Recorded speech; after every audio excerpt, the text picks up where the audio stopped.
Ah, sorry for the delay. I had no idea what to stream.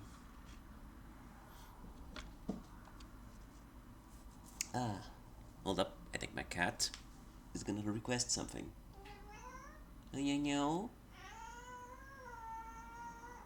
Meow. Meow. Meow. Yeah, hold up. Cat. Again. Let me just change to a more comfortable setting. There we go. Hello there. Greetings. And now, breaknecking speed.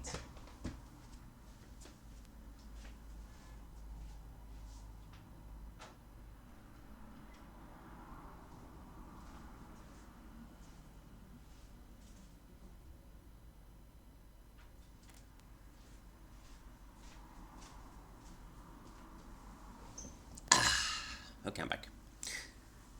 Yeah, my cat's being a pain. I open the door, it wants to get in. I close the door, it wants to get out, and so on and so forth. Typical cat behavior, basically. Anywho, I thought I would react to some videos again, because, I don't know, it was fun that last time, so. And I have no idea what else to do for the stream, so. Let's watch some videos of Matteo Santoro. Yeah. There's actually a video here that I haven't watched. It's like I bookmarked that video to see. The video is 8 years old, and I still haven't watched it. Yeah, I just found that out on my fucking list. Hold up, let me just change this. There we go.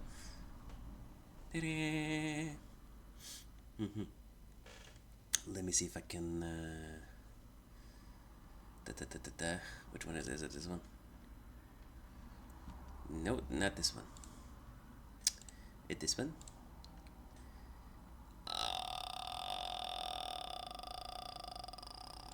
What the shit? Hold up. I can make this work. I know. Fuck me. That's not it. I am lost. Fuck me. I am lost. I don't remember how I did this last time. I'm having a brain fart. Send help. Send fucking help. I'm having a brain fart. Great. Let me see. Let me see. Hold up. Hold up. I can do this. I can do this. I can do this. Shit. I did wrong. Okay, so I remember it was this. I think I had to go here.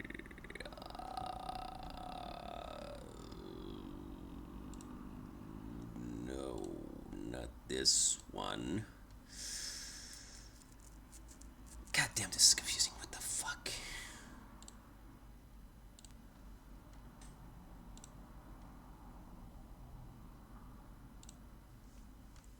Not this one. Birdbox, chatbox. Fuck me. Did this thing just remove it? What the hell? I am so confused right now. This is the background. Okay, okay, okay. Hold up, hold up, hold up. Okay, show additional settings. Son of a witch.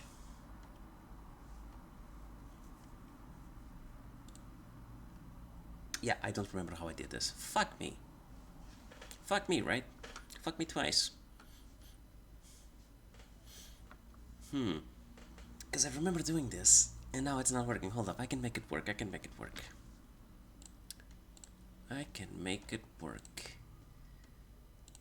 Technology is a bitch. There we go. I found it. Son of a cunt.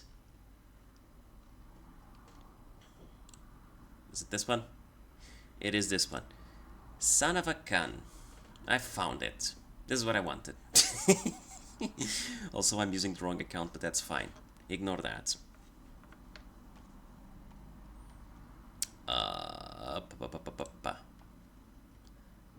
Yeah, I wanted to see some of these videos. They're old but gold. You know how it is.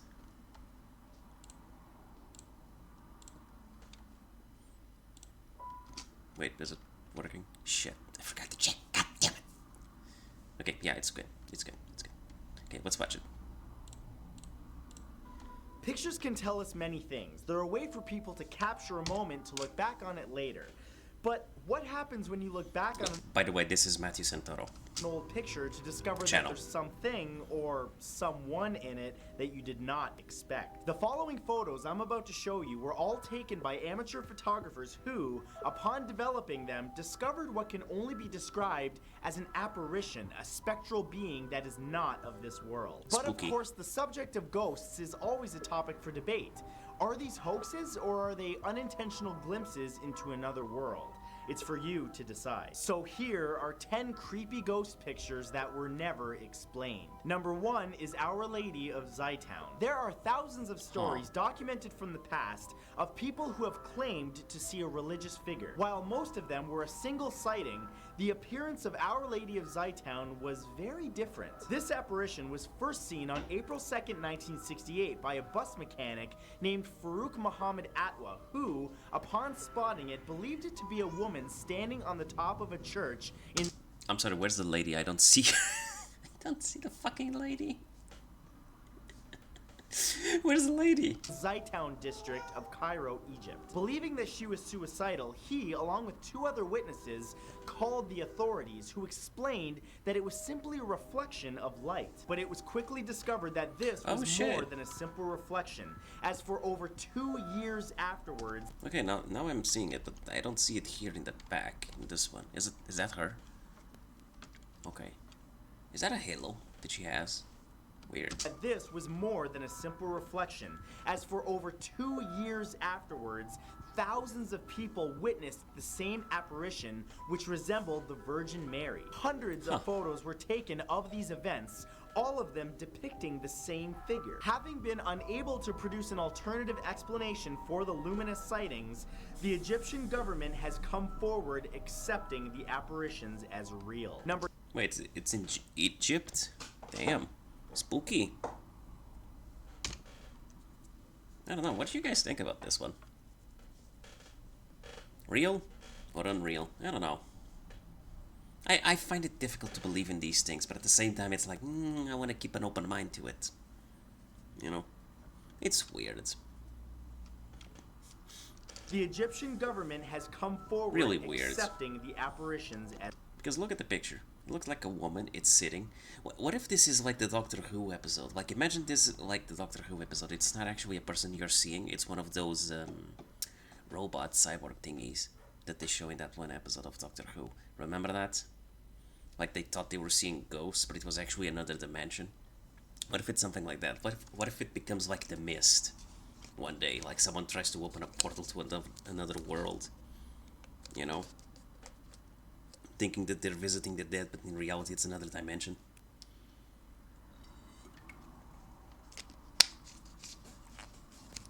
What if it's something like that? Because here's the thing. We know by science, according to what science tells us, nothing is wasted, everything is transformed. So it's the circle of life, you know. We die, we decompose, and then our nutrients are reabsorbed by the earth, which then is absorbed by the plants, which then the herbivores eat the plants, and so on and so forth. What happens to supposedly the energy of the soul? If you want to go with spirituality and shit, does that also transform? Or does it go to another stage? Like, does it go to somewhere else? Another dimension or some shit like that? I don't know. I'm trying to be scientific about this. But it is creepy. Also, look at that face. as real. Number 2 is the deathbed ghost. In 1999, the owners of the Worley Bed and Breakfast in Georgia hired a photographer to take some pictures for promotional materials. Okay. Upon finding some useful ones, the photos were stored away for 4 years. In 2003, the owners decided to pull out the photos to find some for their website, only to discover something very odd in one of the images. Initially assumed... Look at that, it's in the bed. I feel like this is photoshopped. Am I the only one who thinks this one is photoshopped? To be a photographic flaw or artifact, the photo was further examined by professionals and it was discovered to have what appears to be a ghost of a teenage boy lying in a bed in the top right corner. The inn's owners believe that the apparition is that of Claude Worley, a young man who in 1889 was hit by a train and was brought He likes trains. Sorry. into the house to be made comfortable until he died slowly. Number 3 is the girl on Ooh, actually, that reminds me of something.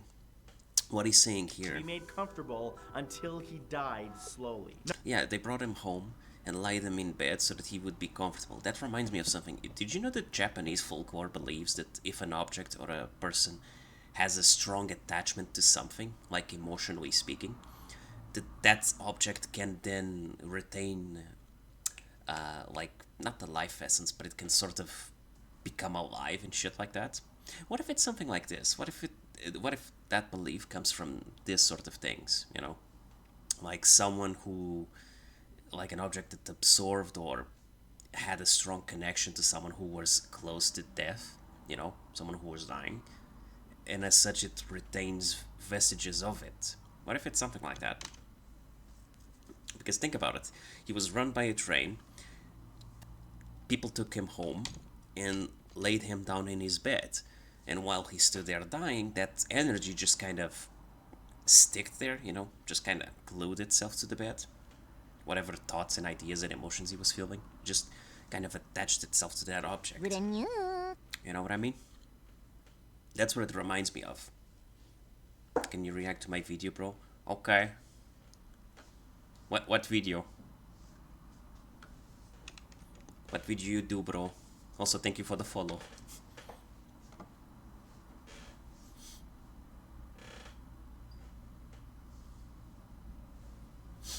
Jock Granny. But yeah, I feel like it's one of those things. Like one of those, like, emotions stay attached to the object, and that's why you see the ghost sort of thing. Well, not really the ghost, because the soul moved on or whatever, but you see traces of it. That's what I mean.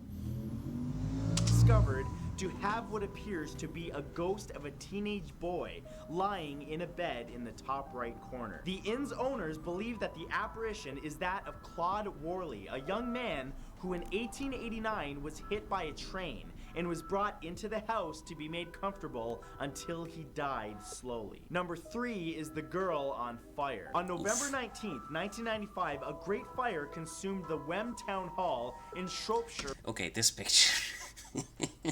This shit looks just like that picture of the... Fuck, what was that old movie? I forgot the name of the movie. Remember that old movie where people claimed that they could see a kid inside the house? Even though everyone who filmed the movie said that there was no kid.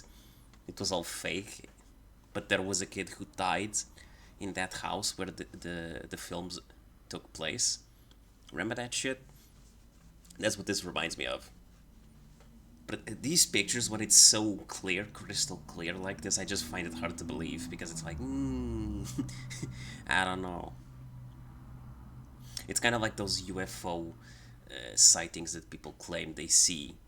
It's one of those things that you look at and you're like, I don't believe it. Every time they take a picture of a fucking UFO, it's so bloody, you can't see anything in it. Which is weird.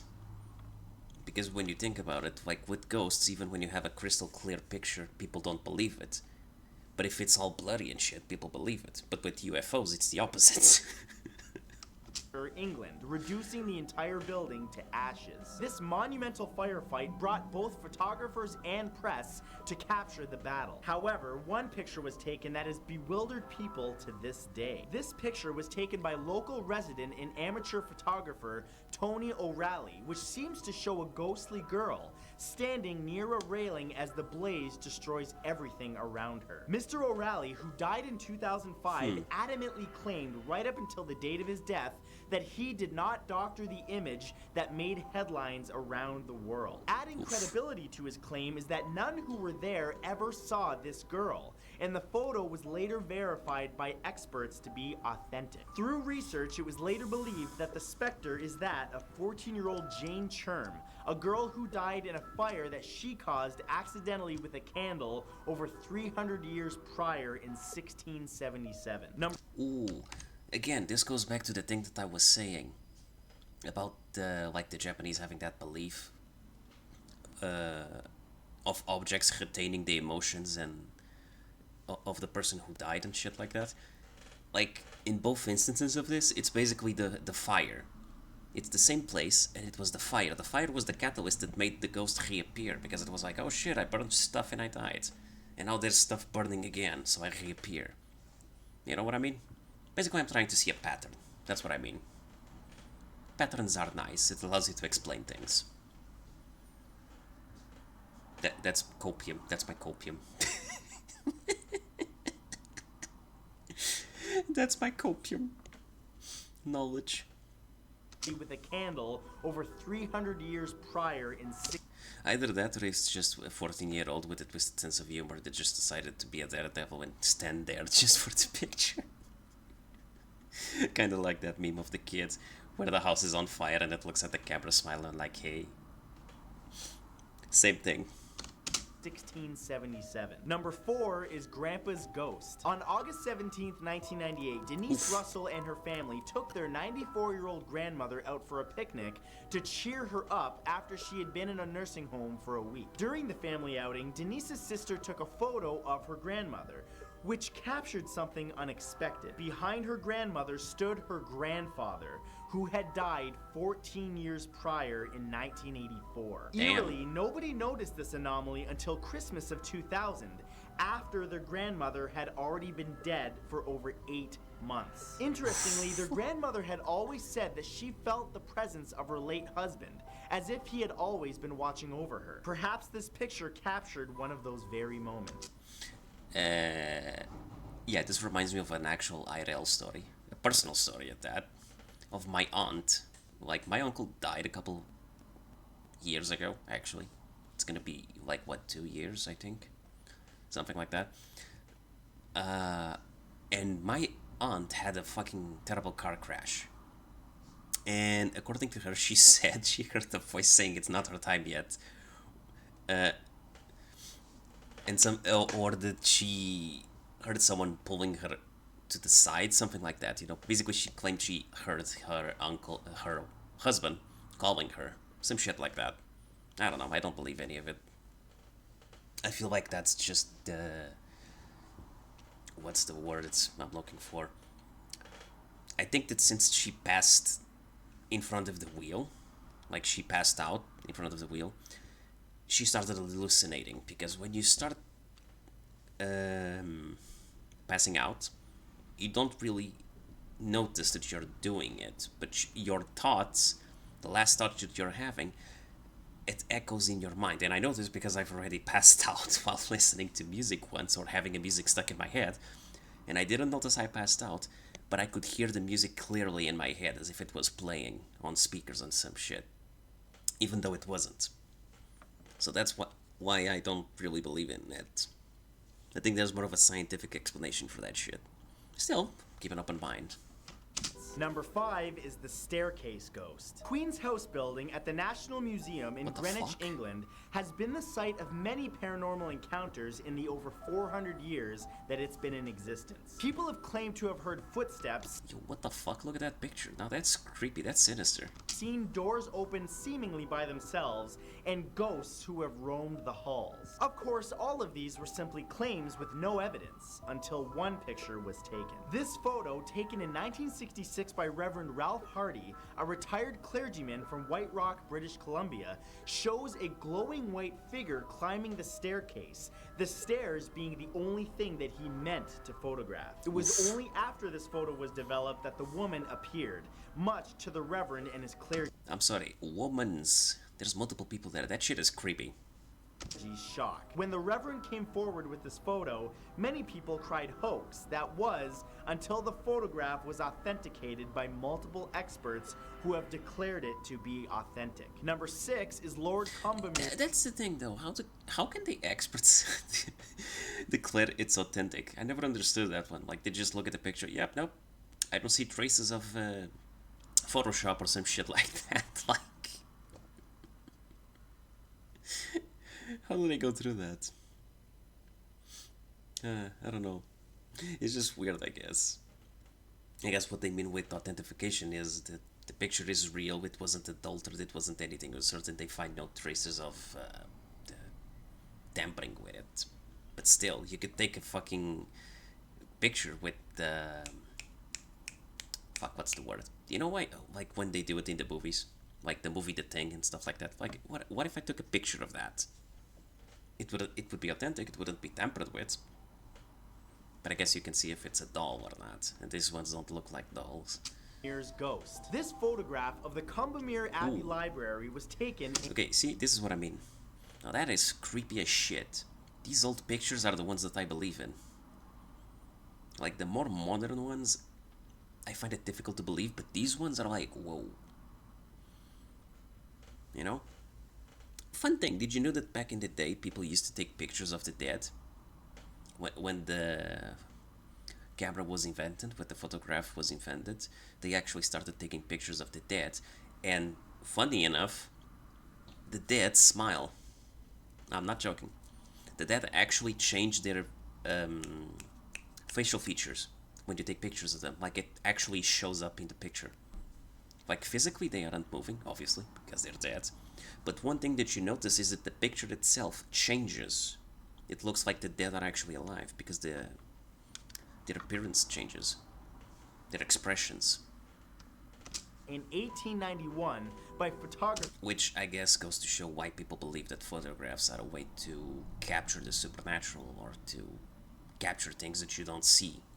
For Sybil Corbett. It's located in Cheshire, England, and was founded by Benedictine monks in 1133. Corbett was commissioned to take some photos with her camera and set it up with the shutter open for 1 hour in the Combermere Abbey Library, while the house staff were attending her brother, Lord Combermere's funeral nearly 4 miles away. However, what's bizarre is that if you look closely, you can see a faint resemblance of a man sitting in a chair that bears a striking resemblance to Lord Combermere himself, who was killed days before when he was run over by a horse-drawn carriage. Now, Ouch. some claim that during this photo exposure, some servants might have come into the room to sit on the chair, creating the image that we see here. However, this was deemed impossible as every member of the house was accounted for while attending Lord Combermere's funeral. The photo was authenticated by experts and it was determined to not be a double exposure. Number 7 is the Cooper family falling body. Sometime in the 1950s... Yo, that is creepy as shit.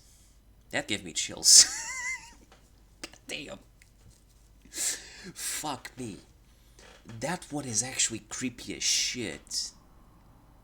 That is a twisted ghost with a sense of humor. That's a twisted sense of humor of a ghost. Fuck me, that is creepy as shit. God damn. The Cooper family bought an old house in Texas and moved in quickly. Days after unpacking, they decided to take a picture around the dining room table. Hold up, I'll be right back. People be calling me.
Sorry about that. The cops. Literally, there's a cop on my door.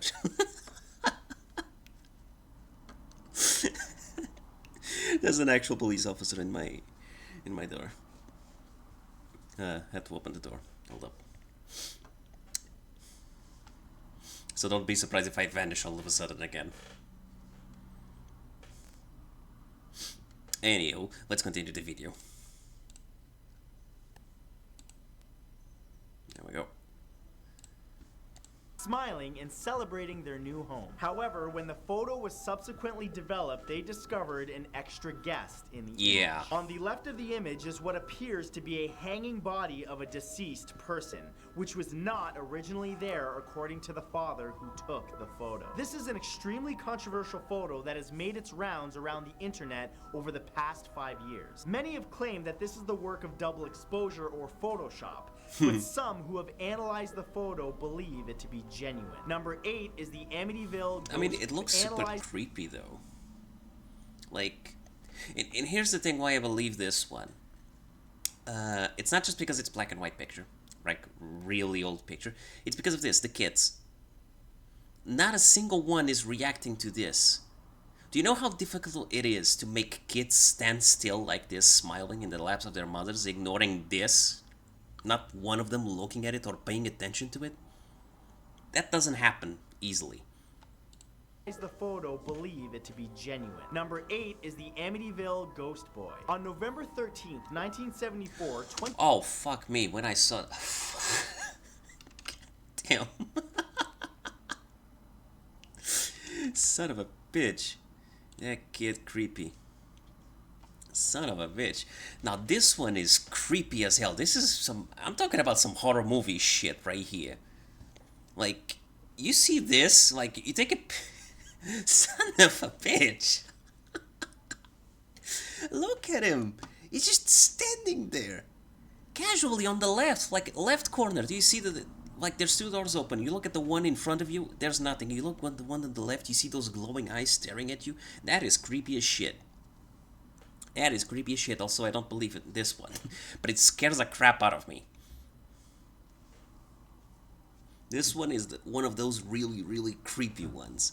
I don't believe any of it, but it creeps me the fuck out. Also, who takes a picture of the fucking house like this, of the wall or whatever? 23-year-old Ronald Defoe murdered his entire family. I'm sorry, what? Of double exposure or Photoshop, but some who have analyzed the photo 13th not believe it to be genuine. Or 23-year-old Ronald Defoe Ghost Boy. On November 13th, 1974, 23-year-old Ronald Defoe murdered his entire family in their home in Amityville, New York. Just over a year later, in December of 1975, the Lutz family moved into that very same home and immediately began noticing paranormal activity. Enough so that they actually fled the house after only 28 days. In response, on March 6, 1976, famous paranormal investigators Ed and Lorraine Warren, while investigating the haunting, took several photos with... Wait. Ed and Lorraine Warren? Weren't those guys the ones that inspired the movie, the... Fuck, what was it? You know, the one with Annabelle and all that shit? I forgot the name. Fuck. You know the one I'm talking. The Conjuring. Yeah, Conjuring. Whatever. Those guys. Aren't they those guys? Aren't they supposedly to be an hoax? Scam artists or whatever? Still, picture is creepy. Ghost Boy. On November 13th, 1974, 23-year-old Ronald So the guy was 23 and he killed his own family. That is fucked up. Defoe murdered his entire family in their home in Amityville, New York. Which would explain why there's a ghost there with the creepiest fucking look you can give anyone. Seriously, that shit burns into your soul. Eee. Feeling it chill already. Just over a year later, in December of 1975, the Lutz family moved into that very same home and immediately began noticing paranormal activity. Enough so that they actually fled the house after only 28 days. You know, it's because of shit like this that I'm seriously considering, if I ever find out that my house is haunted, I'm gonna buy a Glock, I'm gonna buy a ton of salt, and I'm gonna go supernatural on these motherfuckers.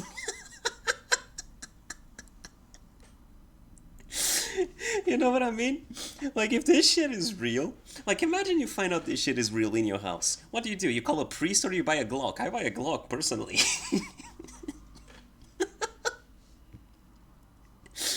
Fuck me. I'm gonna go supernatural on the fucking ghost. Like, motherfucker, you murk me, I'm gonna haunt you.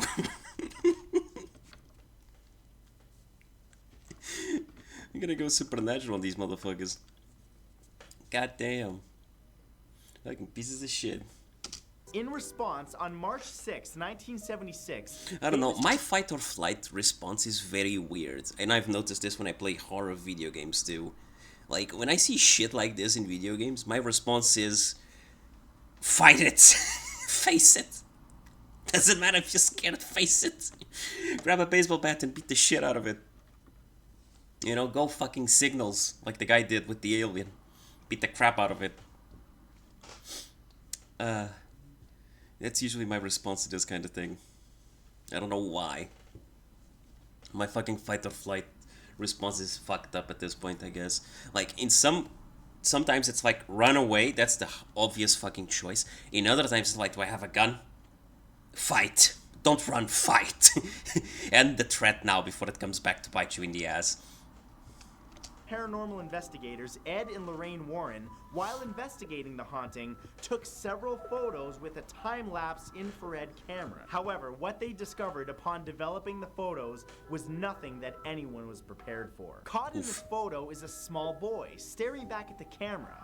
A small boy that looked eerily familiar to many who saw it. It was none other than Matthew Defoe, the same young boy that was brutally murdered by his father less than 2 years prior. Damn. Okay, I feel less creeped out by the ghost. Still, if you're there, where's the ghost of your dad? Actually, come to think of it, this goes back to the Japanese belief. I know I'm repeating myself, I apologize for that. But it's just so very interesting to analyze these things and to cross-reference with different cultures and different beliefs about their folklore. Because you start seeing patterns in it. That's why it's interesting. Remember what I said about the whole belief the Japanese had that strong emotions can become attached to an object? He was murdered. I'm betting that's his room right there, or a place where he would hide when all the shit took down, or when he was playing hide and seek or some shit like that. I'm pretty sure that's where it happened. And he's speaking because he heard the screams. I mean, now he's dead, obviously, but he's speaking because he saw his family getting murdered. He noticed something was strange because kids are perceptive like that, and then dead. Those were his last moments. Like, look at his eyes. It's creepy. But the expression on his face is not one of threatening, it's just sad. Scared. I don't know, I'm reading too much into this, aren't I? Young boy that was brutally murdered by his father less than 2 years prior. The house was verified to be vacant, and there is still no explanation as to why the young boy appeared in the photo. It's the oldest one, isn't it? By his father, looks like it. As to years prior. Yeah, looks like the oldest one. So it was 12 and 9. Shit. That is messed up. What possesses someone to kill their own family like that? Yeah, it's definitely the oldest one.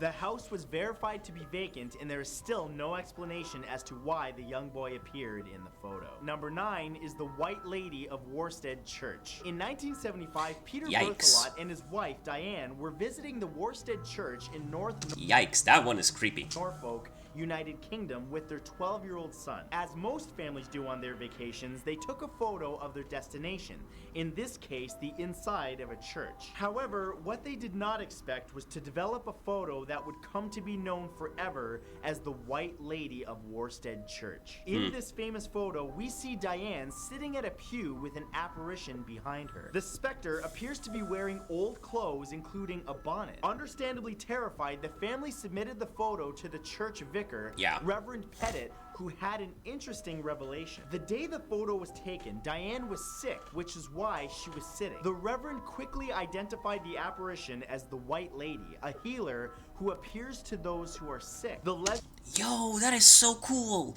Sorry, but that is so cool! Not a vigilante ghost, but a ghost that actually heals you? That is so cool. What is the catch?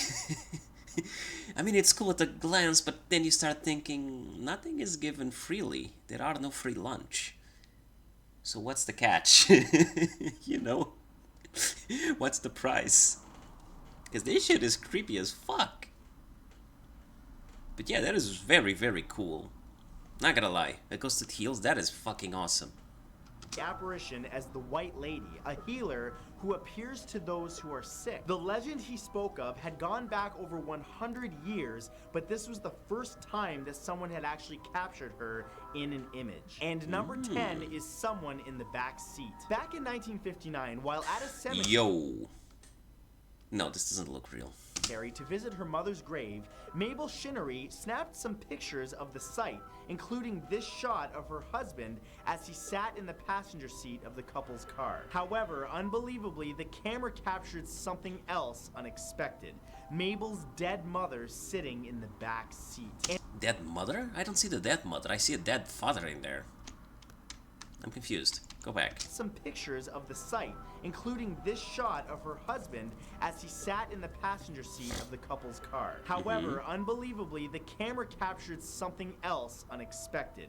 Mabel's dead mother sitting in the back seat. Where? I don't see it. I don't see it. Where is the dead mother's back seat? I see the dude driving. I see the other dude in the back. Unless you're telling me that's the mother. That is one ugly woman. I'm sorry. I'm gonna be haunted. But that is one ugly woman. I thought that was a dude.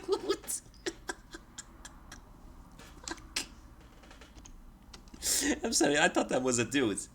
That mean that's a woman? Passenger seat of the couple's car. However, unbelievably, the camera captured something else unexpected. Mabel's dead mother sitting in the back seat. An expert had analyzed the photo and determined that it was genuine and authentic, leaving Mabel terrified and with more questions than answers. When news of this story got out, it was printed in several publications, including the original news report that broke the story on June 28, 1959 in Parade magazine. To this day, nobody has found an answer to what happened in this photograph, leaving many to conclude that this was in fact the ghost of the deceased Miss Shinnery. So those were 10 unexplained photos of ghosts, but I want to know from you in the comments, were any of these hoaxes or were they something more? Well, some of them I'm willing to believe, the other ones I'm like, If you enjoyed this, drop a like on it. On the right, you'll find two of my most... I mean, part of it I'm like willing to believe, another part of it is like, nah, I don't believe in any of that shit. Like, some of those pictures was kind of okay, others are like, not really.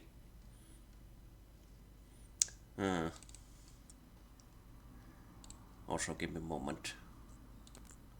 There's something I need to check right now. Let me just change this to studio mode, because I don't want you guys watching what I'm about to do. No, it's not fapping, it's not what you're thinking. No, I'm just searching for the video. Again, not that type of video. Calm down. Calm down. I just want to see if this dude who sent the message shows up here. Jock Granier.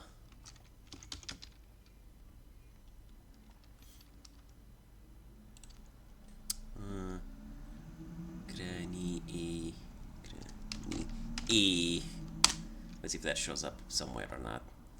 Because I don't see it. Yeah, I don't see it.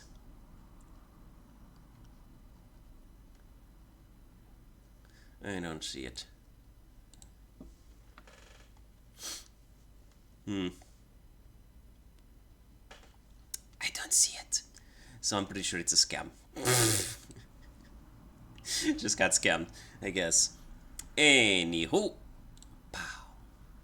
Let's watch one more. Wait, should I watch another one? Nah. Maybe not. Because the cop's still here and I need to talk with my mom. Hold up.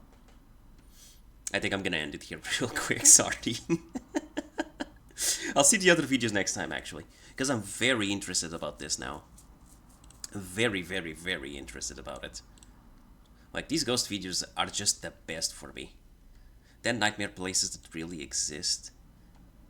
You know what? Let's watch one more. Just one more. Just one more. Just one more, and then I'll close the store. Yeah. Real quick. Real quick. The world is overflowing with places of wonder and spectacle. Oh god, let me just crank up this. There we go.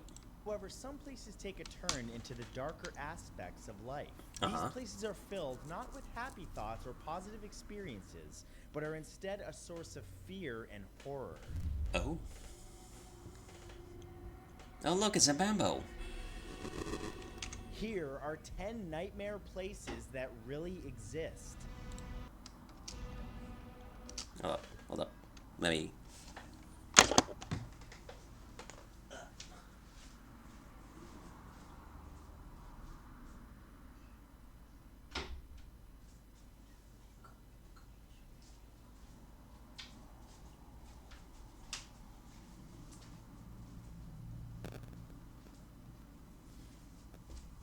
I went to fetch my cat.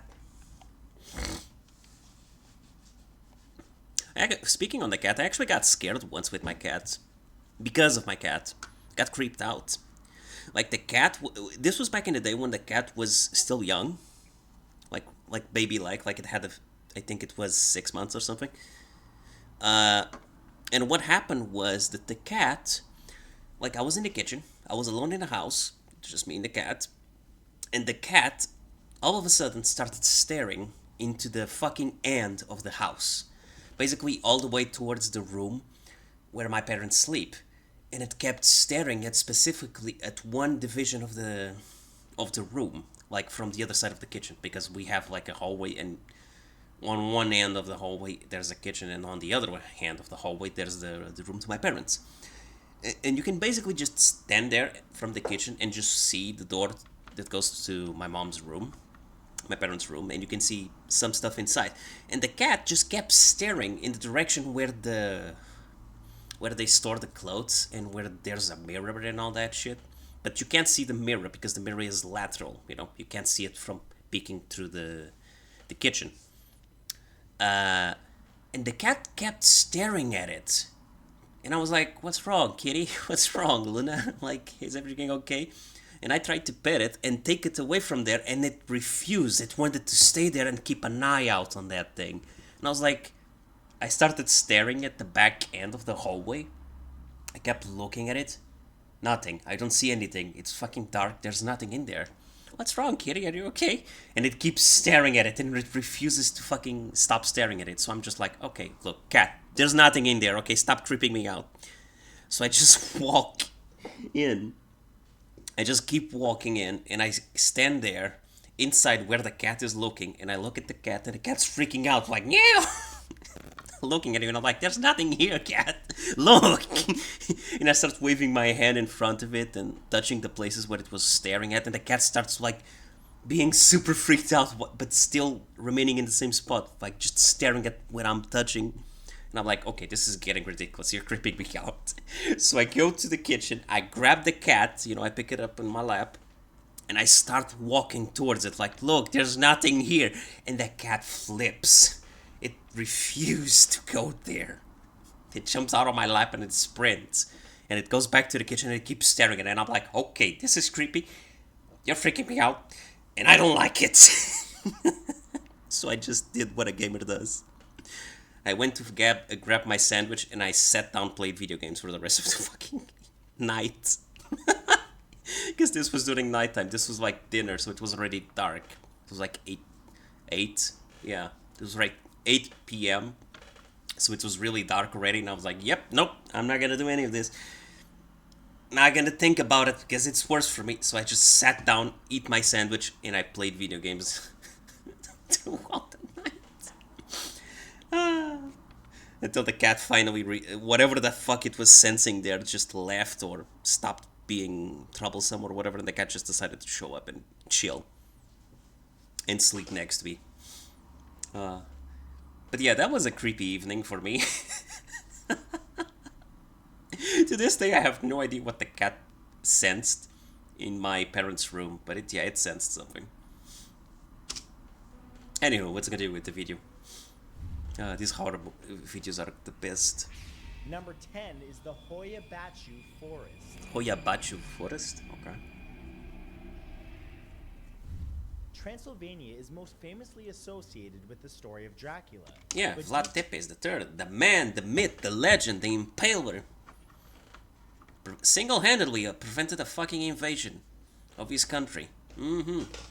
within its borders, it hides a real place with true nightmares. Hoyabaciu is regarded by many as the creepiest forest in the world. The forest was named after a shepherd who disappeared there along with a flock of 200 sheep. Since that time, the trees have been linked to vengeful spirits and UFO sightings. Ew, a large section that's of creepy. it, known as the clearing, is a spot where nothing grows, and there's a pervasive sensation that something is tainting the land from beneath. Wait, Those who nothing visit the grows forest in there? section of it known have been linked to vengeful spirits and UFO sightings. A large section of it, known as the clearing, is a spot where nothing grows, and there's a pervasive sensation that something is tainting the land from beneath.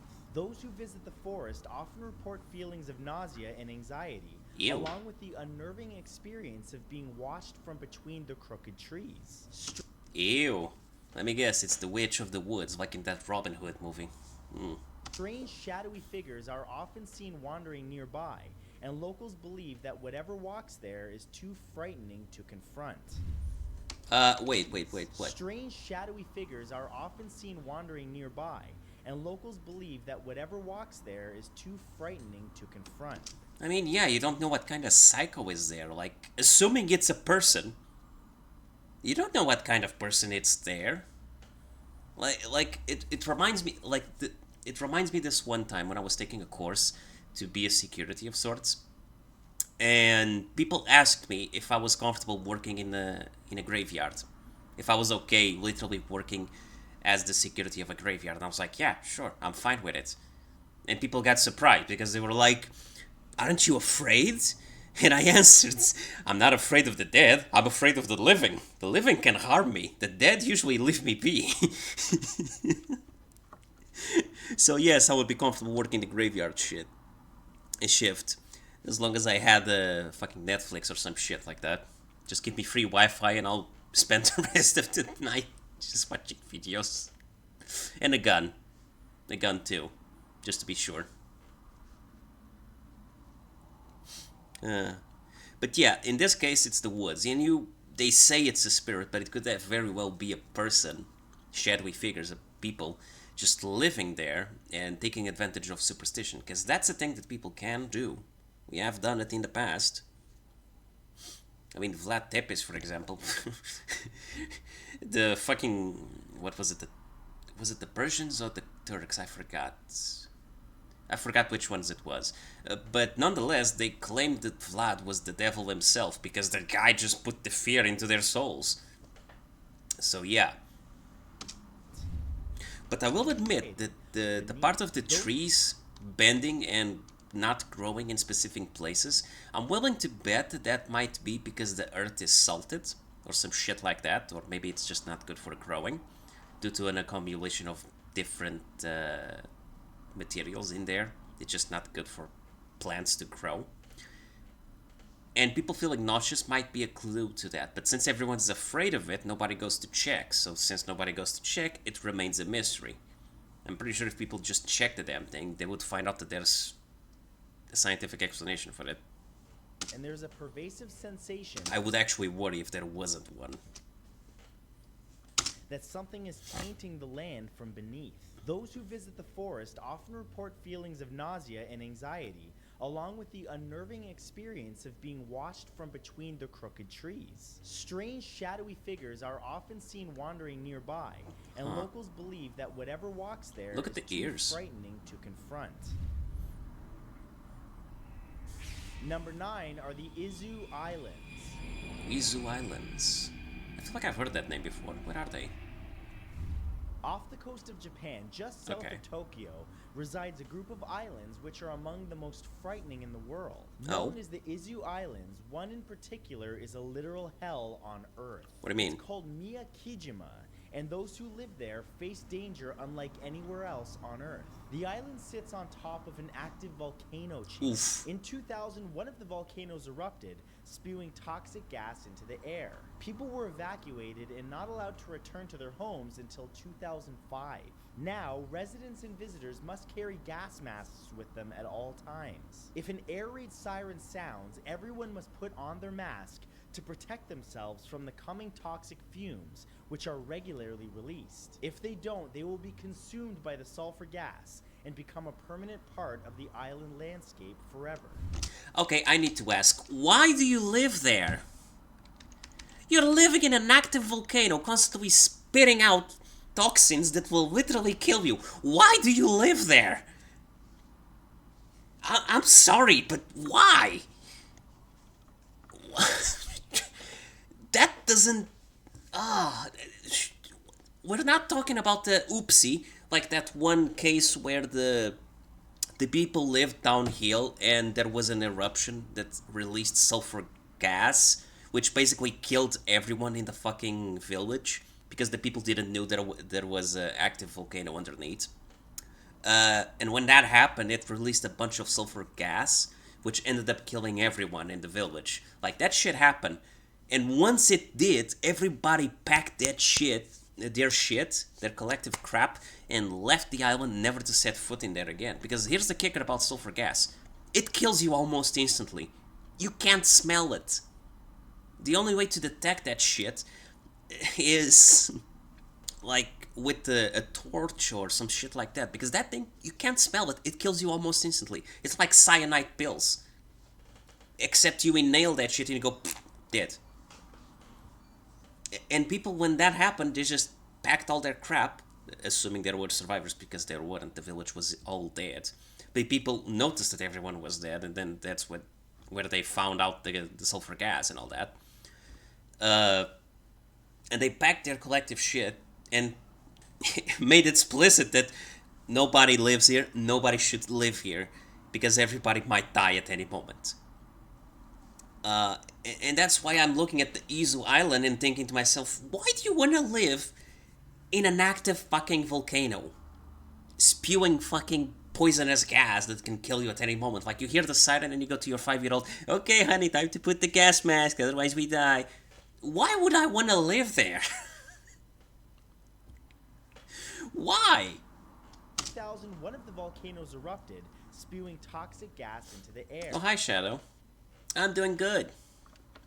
Reacting to some videos. Spooky videos at that. People were evacuated and not allowed to return to their homes until 2005. Now, residents and visitors must carry gas masks with them at all times. Again, they were allowed to return in 2005. Why would you return to an island that literally spits gases that can kill you? Why? I'm sorry, but why? Now, residents and visitors must carry gas masks with them at all times. If an air raid siren sounds, everyone must put on their mask to protect themselves from the coming toxic fumes, which are regularly released. If they don't, they will be consumed by the sulfur gas and become a permanent part of the island landscape forever. That is so fucked up, and they still live there. Number 8 is the Museum of Sin. Ooh, this one's new. Museum of Sin. The Museum of Sin is one of the most horrific places on Earth. Oh god, it's Russian. You see it by the letters at the top. Only the Russians make a Museum of Sin. The Museum of Sin is one of the most horrific places on Earth, and almost too horrible to describe in detail. Okay. You can find the museum in Tambov in Russia, though it's unlikely many would want to actually go there. It contains anatomical collections preserved in jars. The man who owns the collection has gathered these specimens as a twisted way to teach people mortality. For example, one jar tells the story of a man who cheated on his wife. Trying to avoid being caught, he sneaked out of the apartment and then climbed quickly over a fence. There, his hand caught on the railing, and he had to wrench it free before escaping. The jar contains a warning for those who cheat on their partners, along with a piece of the man that he left behind when trying to free his hand from the fence. There is much worse than that. So he basically grabbed anatomical parts preserved them, and he made a story about it. I'm sorry, but that's not. That's basically like visiting that human museum. Not sure if you guys ever visited it.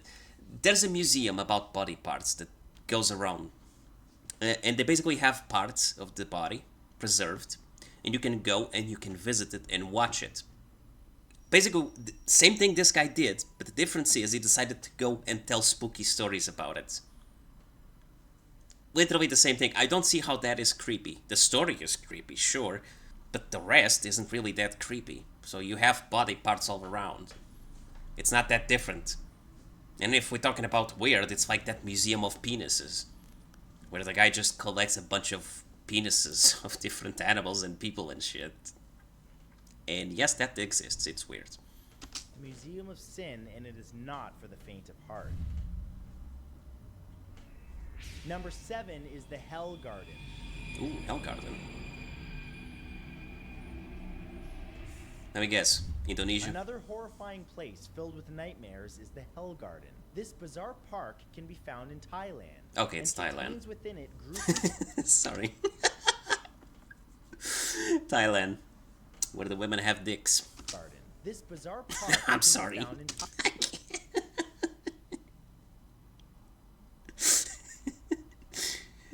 Met a girl in Thailand, fell in love with her, found out it's a Steven.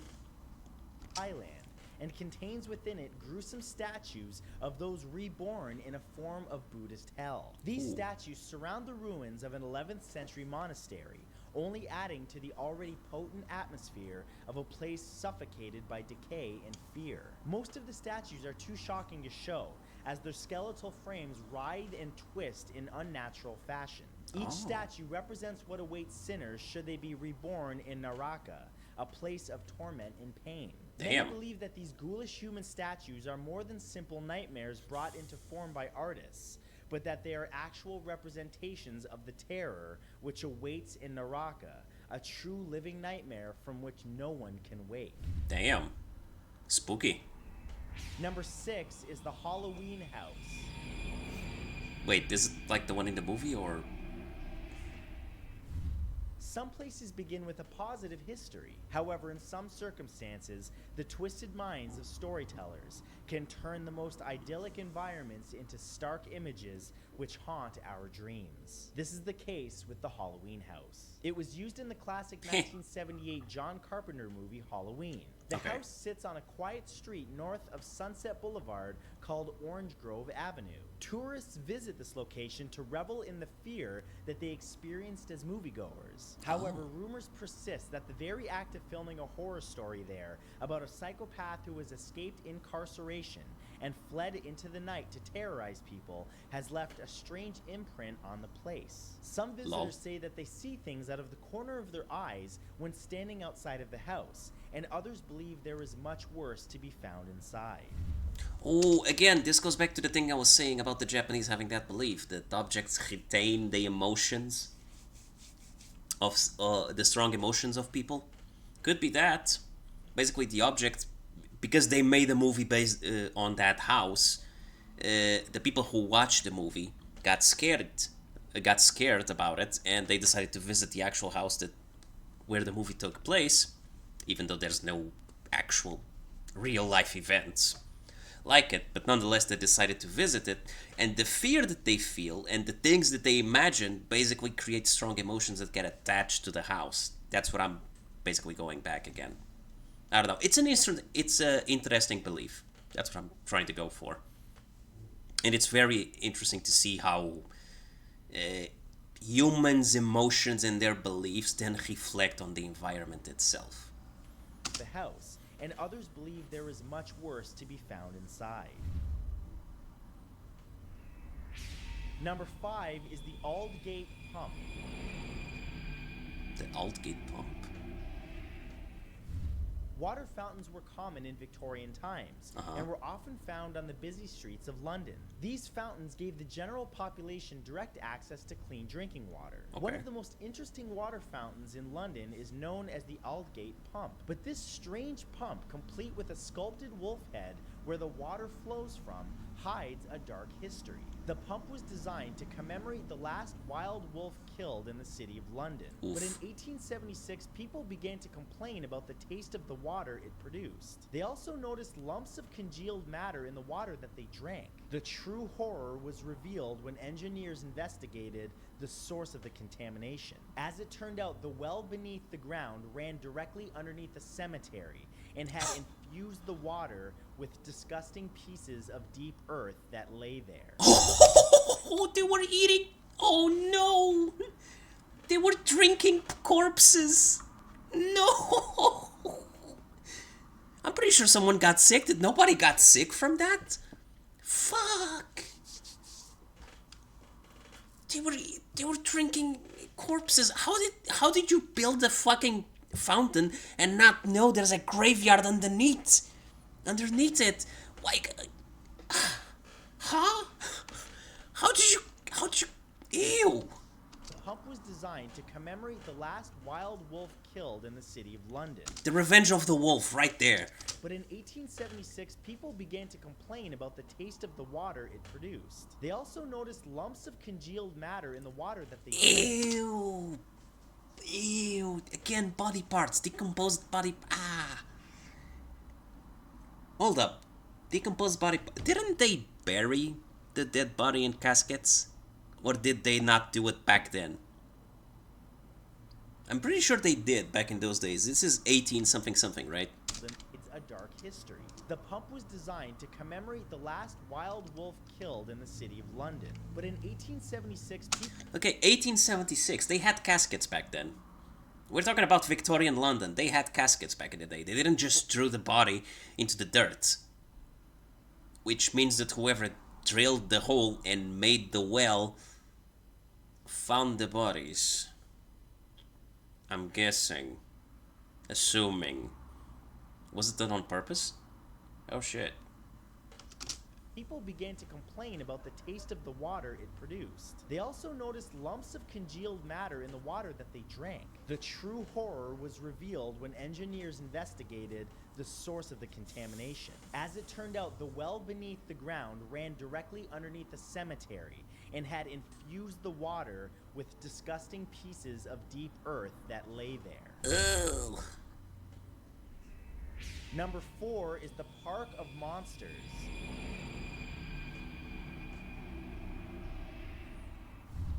Theme parks are usually places of joy, but in a small town called Bomarzo in Italy, a park filled with woods has a truly ghastly theme. It's known as the Park of Monsters. The park was founded in the 16th century by a prince. Between the trees and grass, it has ever since been populated with statues depicting strange and frightening creatures. Not much else is known about the park, and the true purpose of the bizarre statues which leer at passers-by remains uncertain. The statues themselves are carved directly out of rocky outcrops and seem to depict madness and terror personified. Some speculate that the prince who created the strange carvings did so after returning home from a traumatic war to find his wife dying. The monsters and nightmarish shapes of this park, then, can be seen as the direct expression of grief and personal horror. Damn, that's fucked up, buddy. That's rough. God damn. It's not actually the first time that you see stuff like this. There's actual multiple artists in history, like, back in the day they didn't exactly have therapists around, like we do nowadays. And the concept of shell shock and PTSD wasn't actually known. So, it doesn't surprise me that some of the artists, some of the people who had an artistic inclination, would describe the horrors that they felt and the nightmares that they have with a form of art in order to express themselves and to just cope with the shit that they saw. Like, what affects people differently, basically? It breaks the strong, and it kills the weak. That seems harsh to say, actually. But there's a strange wisdom in that, isn't it? Breaking the strong and killing the weak. Yeah. It's kind of fucked up when you think about it. Number 3 is Mystery Hill. Mystery Hill.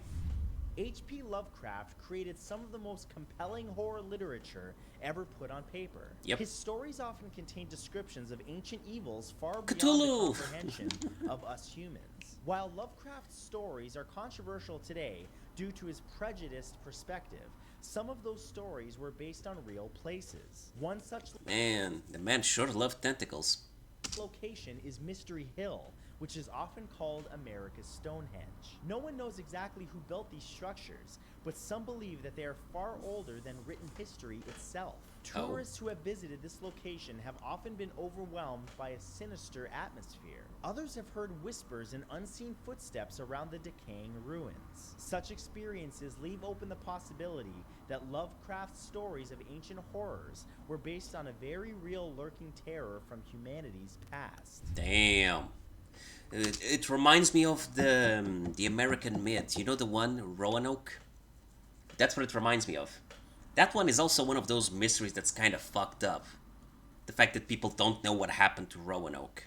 Like, all the colonists just disappeared, there's no bodies and the supplies were left there. It's creepy. Although I like to think that someone brought in some shrooms and they got drunk and ate the shrooms and everyone just packed their shit naked and left. That's what I like to believe. I think they just OD'd on fucking shrooms or some shit like that and just left Roanoke. That's what I like to think, because if it was a struggle, you would see it. You would see traces of it. Like, say, for example, the Trojan horse. You see traces of that shit. They went in, they killed everyone while they were drunk or passed out. You would see traces of it. Traces of a struggle. But in this particular case, you don't. And you don't see exactly... I don't remember if they saw footprints or not. I don't remember the actual 100% all of the story. But I remember the colonists just disappeared and they left the supplies and all that crap. And nobody knows why or how. Because you don't find any traces. You don't see footprints. You don't see anything. Like, you leave traces wherever you go. There's always a footprint. And in that particular case, it's a mystery because you don't see anything. Number 2 is Nazino Island. Oh, Nazino. I don't know this one, I just like the name. Nazino!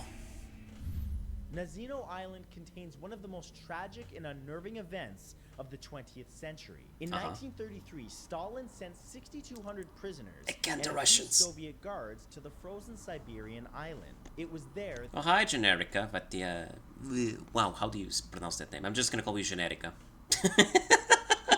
Sorry.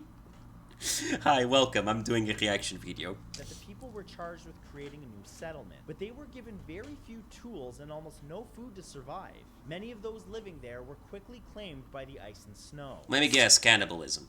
Some attempted to escape by building makeshift rafts. Many of those broke up in the icy waters, but even those who escaped were only rewarded with a barren wasteland. For those who survived, the starving reality of the situation was unbearable. Thousands disappeared, and I'm sure many of you can imagine what happened to them. If Nazino Island teaches us one thing, it's that of all the nightmares on Earth, the worst ones come from humanity's capacity for cruelty.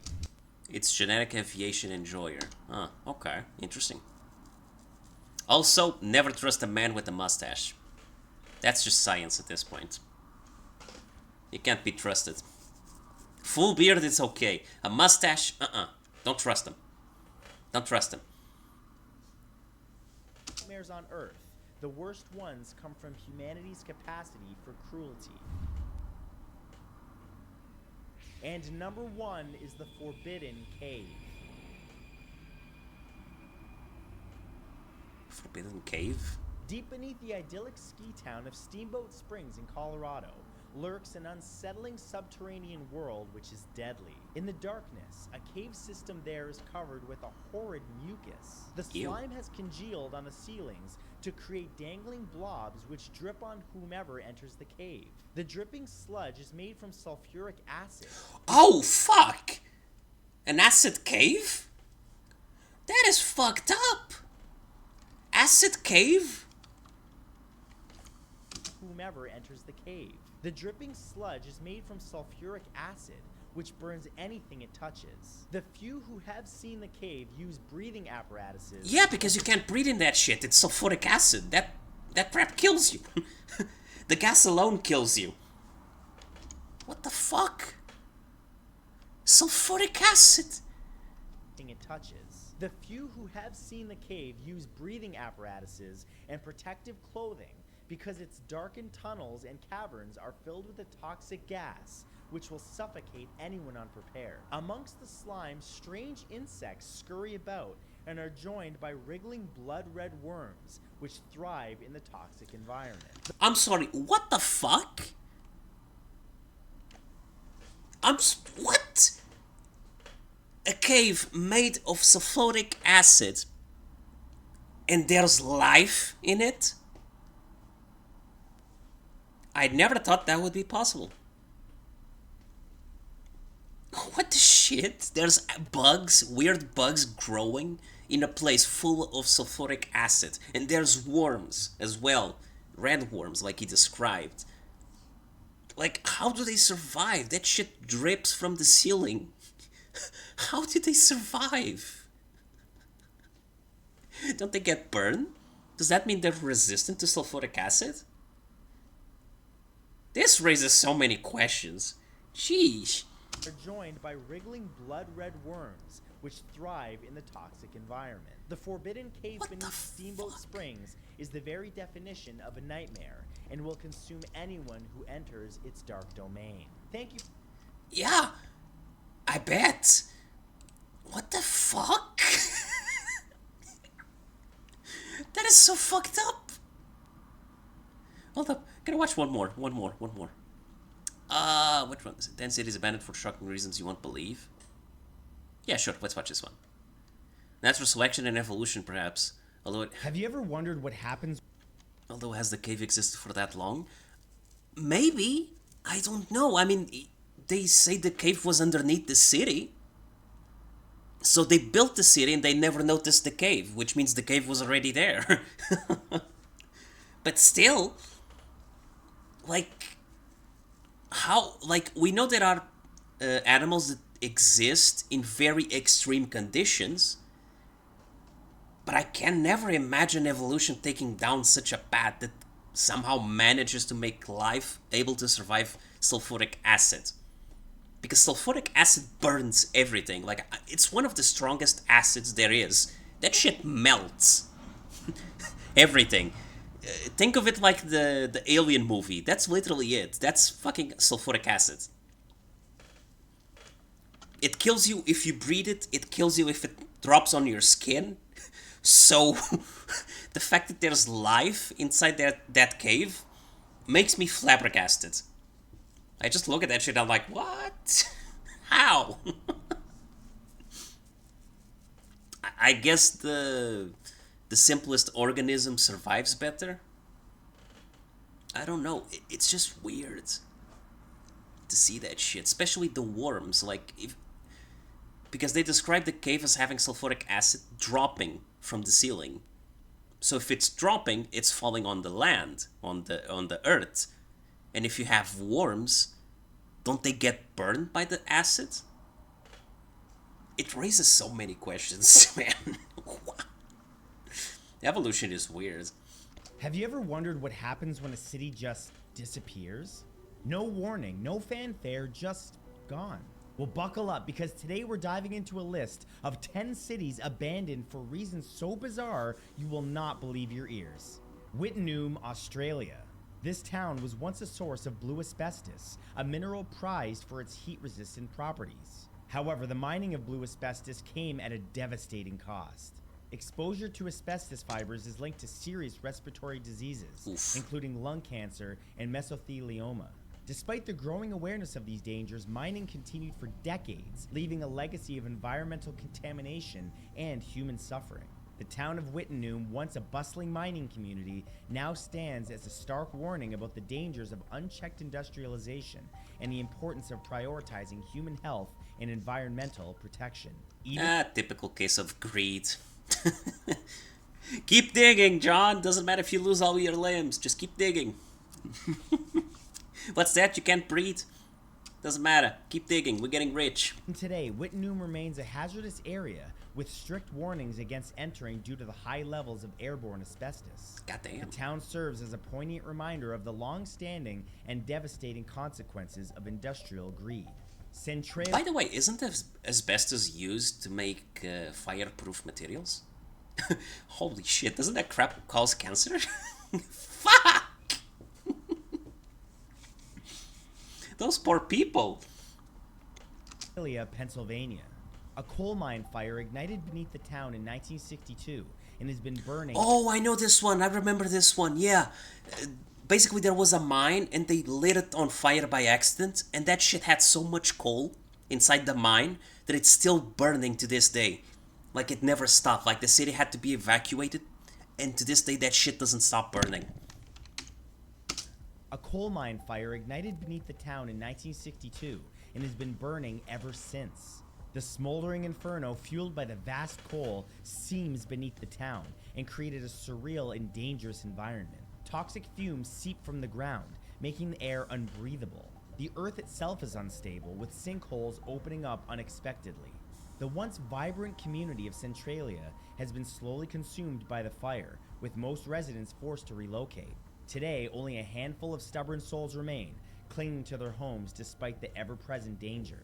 Centralia has become a haunting symbol of the destructive power of nature and the enduring impact of human activities on the environment. More like the stubbornness of people. Like, seriously, just cut your losses and leave, buddy. It's not easy, but it's better than risking the ground opening underneath you because of the fire. It's a reminder of the delicate balance between human progress and the preservation of our planet. Krakow, Italy. This medieval village, perched dramatically on a hilltop, was once a thriving community. Looks beautiful. However, over centuries, the relentless forces of nature began to take their toll. A series of devastating earthquakes and landslides gradually eroded the hillside, leaving the village teetering on the brink of collapse. The villagers, facing the constant threat of disaster, were forced to abandon their homes and seek refuge elsewhere.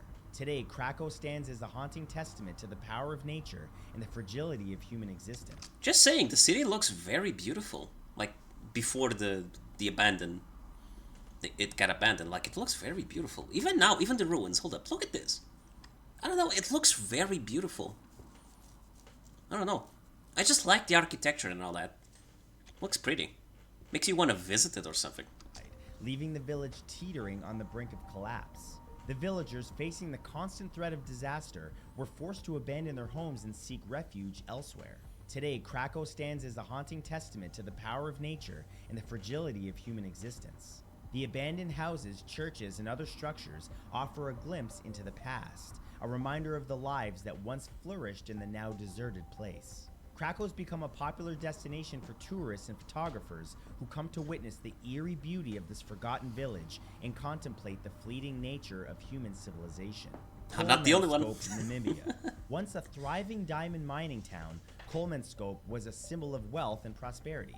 The discovery of diamonds in the early 20th century attracted a wave of fortune seekers, transforming the desolate desert landscape into a bustling metropolis. Elegant buildings, complete with theaters, schools, and even a swimming pool, sprang up overnight. However, the diamond rush was short-lived. As the diamond deposits dwindled, the town's fortunes began to decline. The advancing desert sands slowly engulfed the town, burying its once grand structures beneath a blanket of sand. Today, Kolmanskop is a surreal and haunting ghost town. Damn. You know what this reminds me? The Fallout game. That's what it reminds me of. Like, seeing the city like this, it looks like a nuke blew off in the distance and blow away the rooftops and all that. That's what it reminds me of. It reminds me of fucking New Vegas. Or the Terminator, yeah. That's what it reminds me. The Terminator movie. And Fallout, yeah. Of sand. Today, Kolmanskop is a surreal and haunting ghost town, a reminder of the ephemeral nature of wealth and the relentless power of nature. The partly buried buildings offer a glimpse into the past, a testament to the ambitions and aspirations of those who once called this forgotten oasis home. Varosha, Cyprus. This once glamorous resort town was a haven for tourists, boasting pristine beaches and luxury hotels. However, the idyllic tranquility of Varosha was shattered by the outbreak of the Cyprus conflict of 1974. Wait, what? The town was abandoned in a hurry, its residents fleeing the fighting. The abandoned buildings and hotels are a reminder of the conflict's devastating impact in the human... This reminds me of Chernobyl. Like, if you see the pictures of Chernobyl, this is more or less what it looks like, actually. But there's more vegetation on Chernobyl. It's kind of amazing how nature takes back as soon as we abandon the buildings. It's kind of amazing. Cost of war. Varosha remains... It kind of reminds you of that quote from Jurassic Park 2, where the guy goes, when John Hammond says that these creatures don't need our help, they need our absence in order to thrive. That's basically nature. Like, in a nutshell, that's nature. If you abandon a place, that place, nature will retake it like 10 times stronger than it was before. Ghost town to this day, a symbol of the ongoing political division of Cyprus and a stark reminder of the enduring scars of conflict. The abandoned city shows us the fragility of peace and the devastating consequences of war on human lives and communities. Damn. Karikchan, Russia. This remote mining town... That sounds kind of cute. Karikchan! ...lives and communities. Karikchan! That sounds cute. Karikchan, Russia. This remote mining town in the Matagan Oblast was built to support the Soviet Union's insatiable appetite for tin. The town, nestled amongst the harsh Siberian landscape, was home to thousands of miners and their families. Let me guess, nuclear disaster and they all had to evacuate, either that or they starved. It's the usual story with communism. However, the collapse of the Soviet Union brought an abrupt end to the mining operations. The town, cut off from the outside world and deprived of its economic lifeline, quickly fell into decline. There we go. The mines were abandoned, the infrastructure crumbled, and the residents, facing a bleak future, were forced to leave. Today, Karikchan remains a desolate ghost town, a reminder of the economic and social upheavals that followed the collapse of the Soviet Union. The abandoned buildings and empty streets are a look back on the lives of those who once called the isolated community home, and serve as a reminder of the human cost of economic and political change. Oradour-sur-Glane, France. Oof. This village was the site of a massacre in 1944 by the Germans. Oof. In a brutal act of reprisal, the Germans systematically destroyed the village and killed its inhabitants. Damn! The village was left untouched as a war memorial, a chilling testament to the atrocities committed during World War II. The ruined buildings, frozen in time, just by looking at them, shows us the importance of remembering the past to prevent such tragedies from ever happening again. Especially nowadays. Oradour-sur-Glane stands as a solemn reminder of the human cost of conflict and the enduring importance of peace and reconciliation. Bodhi... Yeah, especially nowadays. That has a bigger impact nowadays. Unfortunately, most people don't care about history, so they end up repeating the same mistakes over and over again. California. Like, if you can't learn from history, nothing saves you. This was a quote from another dude. I can't not take credit for that shit. Like, there was a dude that said that if you can't learn from history, nothing can save you. Because it's true. If you can't learn from history, then you're just gonna make the same mistakes and you're not gonna learn or progress forward. Once a booming gold rush town... And you see that nowadays with the whole fucking war that's going on with Ukraine and all that shit. Like, bringing back the Soviet Union? Are you fucking kidding me? That empire died so hard that it couldn't get up. It's just stupid. Bodhi was a magnet for fortune seekers, attracting a diverse population of miners, merchants, and adventurers. The town flourished during the gold rush era, but as the gold deposits dwindled, the town's fortunes began to decline. Many residents left in search of greener pastures, leaving behind a ghost town frozen in time. Damn. Today, Bodhi remains preserved in a state of arrested decay, offering a unique glimpse into the Wild West era. Yeah, I was about to say that. It looks like the Wild West. It also reminds me of that movie, the Tremors movie. They had the city similar to this. The abandoned buildings with their weathered wood and crumbling facades provide a tangible connection to the past, allowing visitors to step back in time and experience the atmosphere of a bygone era. Bodhi shows us the fleeting nature of human endeavors and the enduring power of the past. Although fun fact, did you know that the Wild West only lasted for 30 years? Yeah. It didn't last very long, but we think it was like 100 years or more, but no, it was like 30 years. Fukushima, Japan. While not entirely abandoned, large areas surrounding the Fukushima Daiichi nuclear power plant shit, I remember that disaster. Fuck. That was horrible. were evacuated after the devastating earthquake and tsunami of 2011. It's because of shit like this in Chernobyl that I look at nuclear weapons in general and also nuclear energy, and I am fearful of that crap. Like, it just creeps me out. Like, do we really want to invest on that shit? Shouldn't we look for an alternative that doesn't cause this much harm? Because it's not the first time that sacrifices had to be made, that people had to die because of this. I don't know. It just makes me wonder. Like, we had the atomic bomb during World War II, which was horrible already. Then we had those nuclear disasters. Like, if anything, nuclear energy is just kinda, You know, it's just kinda dangerous. Kinda makes me wonder if we should invest on it, or if we should just let it die and search for alternatives that are actually better. Nuclear disaster forced the evacuations of hundreds of thousands of people, leaving behind a desolate landscape of abandoned homes and businesses. The exclusion zones remain largely uninhabited due to the concerns about radiation contamination. Yeah. The disaster of Fukushima serves as a stark reminder of the potential dangers of nuclear power and the devastating impact of natural disasters on human lives and communities. Yeah, that's exactly why I don't think they should invest on nuclear energy. Do we really want to risk another earthquake and tsunami? Like, because all it takes is one mistake and the nuclear power plant goes into a meltdown. Like, we had that with Chernobyl. And we had that with this, which was a natural disaster on Fukushima. So do we really want to risk it? Everything that we know about radiation just points out to the harm that it does. Sure, it has the potential of improving people's lives and giving one limited power, but do we really want to go down that road? The risks are really worth it? Because I don't think they are. I think there's better alternatives out there. And we have the technology and the knowledge to get there. He's a reminder of the fragility of civilization and the importance of preparedness in the face of unforeseen events. Angkor Wat, Cambodia.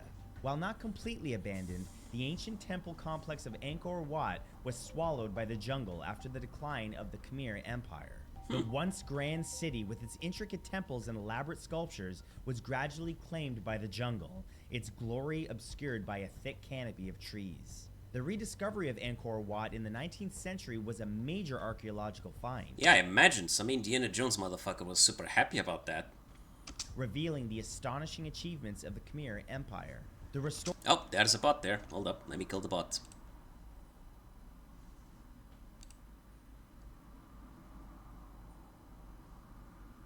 And dead. Stupid butts. Four temples now stand as a testament to the enduring power of human ingenuity and creativity.